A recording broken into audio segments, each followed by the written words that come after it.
Give it up for the only guy in this room that rolled in here with 4 women. Not 1, not 2, not 3, but 4.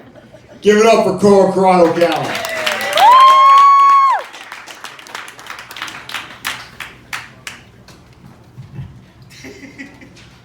Every year, on this day, my parents tell me they're proud of me.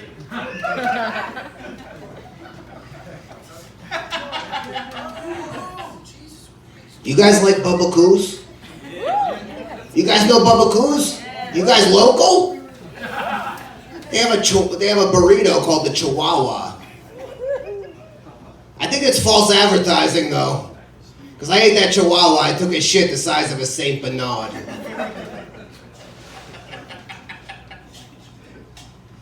I never thought I'd like my hair grown out like this, you know? Hair buns. They get a bad rap, but you know the only thing I don't like about a hair bun is taking a shit.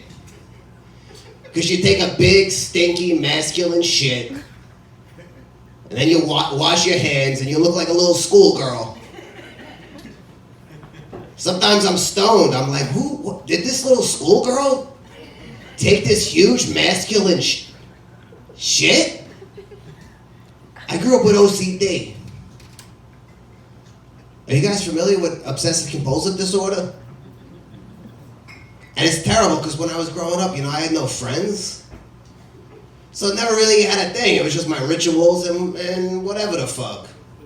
Nowadays, my girlfriend kisses me goodnight and I pull her back in for another kiss. And she thinks I'm being so romantic. I just have to do things in pairs.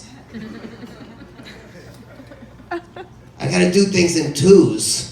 You know what I mean? Like that kiss is equivalent to like switching a light switch on and off like over and over again.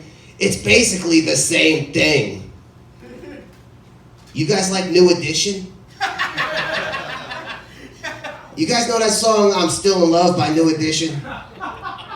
You guys know that? It don't matter what your friends do. They're just jealous of me and you. You guys know that song?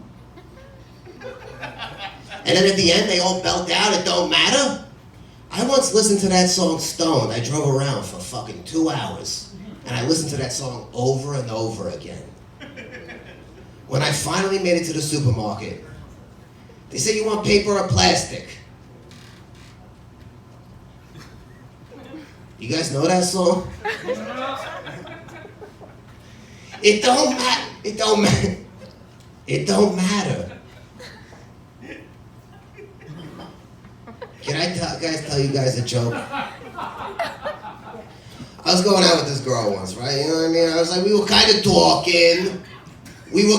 talking. But she had this other guy who was a veteran of Iraq. Right? Who was kind of into her too. And I was so in my fucking head about it. I said to him at a party once, I said, bro, you were willing to make the ultimate sacrifice. I said, you know what, I'm gonna step aside and you know what I mean? You do what you gotta do, I'm gonna step aside, do the mature thing. Let's not, you know what this guy says to me? He goes, you can keep the bitch, I'm just trying to slip her that PTSD.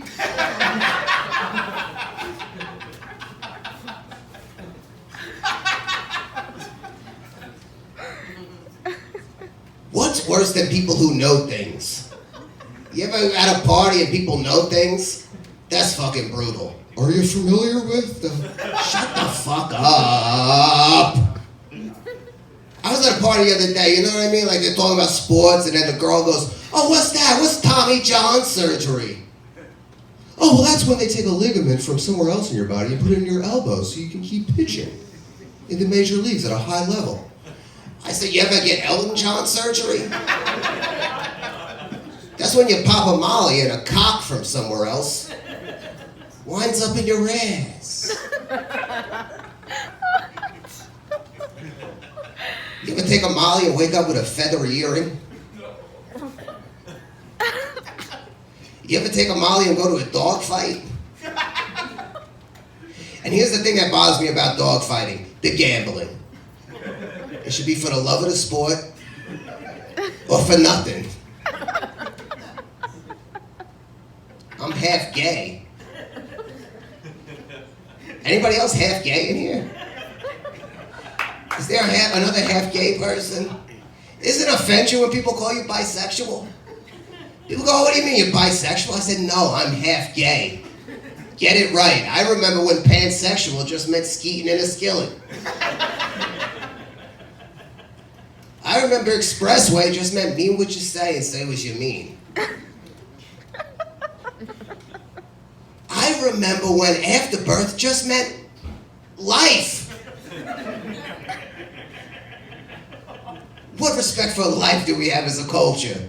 You know what I mean? Afterlife we imagine as a miracle, as a paradise. Afterlife.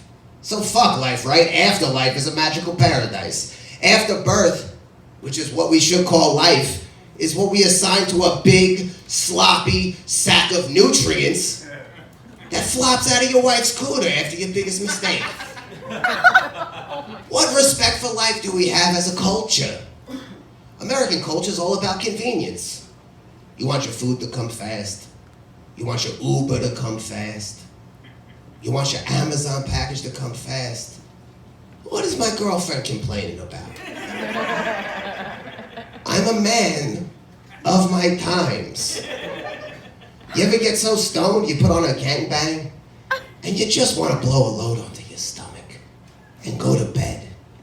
But you're so stoned that you can't take your eyes off the one man in the gangbang who can't get his dick hard. I was so locked in on this man. I'm saying he's got a pretty good knob on him. If he can just get it going, and he's doing everything else, fucking Dennis Rodman in his prime. He's a utility player. He's doing everything. He's licking assholes. She's jerking him off. He's licking assholes. She's jerking him off. He's licking clit. He's doing everything possible, but his dick won't get hard. And my stoned mind is going like, I've been there. We've all been there when we're dying to fuck and let out that rage. But you can barely get out dente. We've all been there.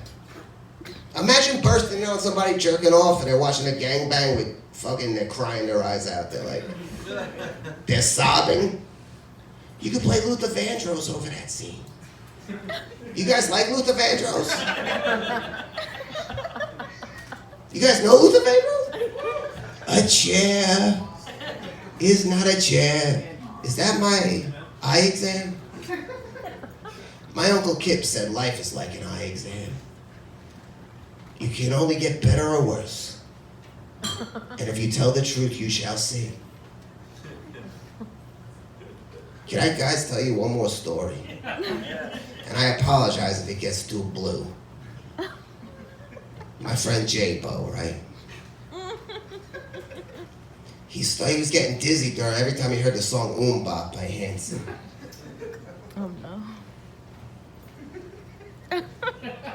And we were laughing. We were like, J-Bo, it's like Cosmo Kramer, you know what I mean? Like, when he would get seizures when he would listen to that one song. But he went to therapy for many years. And he realized that the reason he was getting so hot flashes, he almost fainted one time during Bop by Hanson. Do you guys know Bop by Hanson? It's one of the best songs ever. But he was getting weak in the legs. He would get hot flashes. He didn't understand. And he realized that he had this repressed memory. That his mother, when she was pregnant with their 6th child, his little brother, she would put on the song Bop by Hanson and go, come on, we're going to play the Bop game. They did not believe in contraceptives. She wanted to have an abortion. She would get all the neighborhood kids to come around and they would play the Bop game.